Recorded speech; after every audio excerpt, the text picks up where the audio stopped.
Ladies and gentlemen, Chadtronic here to show you some unused and removed content from the original Mario Party from the Nintendo 64. As a small bonus up front here, you can see the debug menu for the game, where you can see a silhouette of Donkey Kong with a question mark, which is a big indication when the game was in earlier stages of development, Nintendo had not yet obtained Rare's permission to use Donkey Kong. Little do a few people know that a handful of games from Mario Party were actually removed. A couple that are actually fully playable and a few that are unfinished. This first game that I'm about to show you, although actually fully functional, does not have an explanation screen. It is a one-player game where the tiles are underneath your character and you ground pound to remove sections. If you manage to clear all the tiles, you can grab a treasure chest underneath. Otherwise, you must go through one of the other doors, which only nets you a single coin. The second minigame is called All or Nothing, and the explanation screen appears to be an early version of Chance Time. The game was most likely removed because it depended on too much luck, and then later evolved into what we know as Chance Time in the final version. Other than having a fairly complete explanation screen, the minigame itself is actually unfinished and features no visual graphics, and eventually just freezes the game. The third unused minigame in the game is called Tour de Mario, and in the game this appears to have been a cycling minigame. The preview icon strangely is a black image with the text "Now Printing." There's also large Japanese text overlaid across the explanation screen that says "Under Construction." It likely was simply not finished in time. Strangely, starting the minigame takes you to Bumper Ball Maze 1 as Mario. Also, in the Mario Party ROM itself, one can find the string bungee jump, which indicates another unused minigame. However, the explanation screen of this minigame cannot be triggered. The game actually freezes before it appears. It was most likely cut in early stages of development. And for the last unused minigame,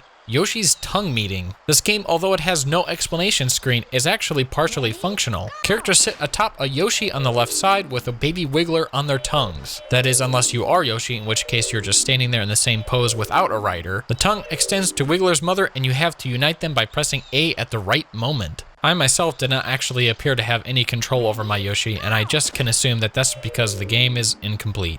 Well, that about wraps things up for the unused minigames of Mario Party, and I will catch you guys in the next video. Chadtronic, signing out.